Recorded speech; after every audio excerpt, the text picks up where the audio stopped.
হাসবুনাল্লাহু ওয়া নি'মাল ওয়াকিল।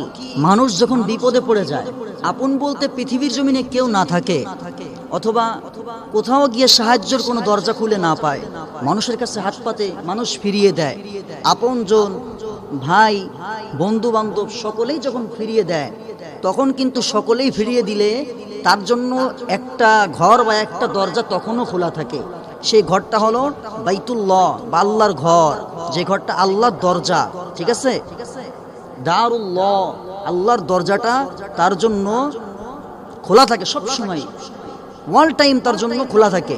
তো মানুষটা যখন বিপদে পড়ে যায়, ধন সম্পদ হারিয়ে গেছে, ঋণী হয়ে গেছে, বা বিপদে পড়ছে, দুনিয়ার মানুষ তাকে কোনো সাহায্য করছে না, মিথ্যা মামলা মোকদ্দমায় ফেসে গেছে, এই ব্যক্তিটাও যদি, আমার ভাইয়েরা, সহিহ বুখারীর 4363 নম্বর হাদিসটি যদি তারা আমল করতে পারে, আল্লাহ নবী বলেছেন, ইব্রাহিম আলাইহিস সালাতু ওয়াস সালামকে যখন আগুনের ভিতরে ফেলে দেওয়া হয়, তিনি একটি দোয়া পাঠ করেছিলেন। সেই দোয়াটি হচ্ছে হাসবুনাল্লাহু ওয়া নি'মাল ওয়াকিল।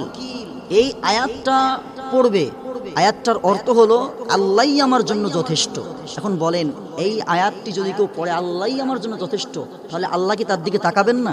অবশ্যই তাকাবেন। আল্লাহ পৃথিবীর সমস্ত মানুষ একটা মানুষকে ফিরিয়ে দিতে পারে, বিপদে পড়েছে তাকে দান না করতে পারে, তাকে করজ না দিতে পারে, কিন্তু আল্লাহ সুবহানাহু ওয়া তাআলা কখনো ফিরাবেন না। গভীর রজনীতে যখন আপনি আল্লাহকে আল্লাহ বলে ডাক দিয়ে বলবেন, আল্লাহ আমি এই বিপদে পড়েছি, সাহায্য করবেন তো করবেন, আপনি ছাড়া কে করবে, করতে হবে, তখন আল্লাহ সুবহানাহু ওয়া তাআলা দেখবে আমার বান্দা আমার কাছে ফিরে এসেছে, আমার উপরে ভরসা করেছে, আমার উপরে তাওয়াক্কুল করেছে, তার বান্দাকে এটা দিবে।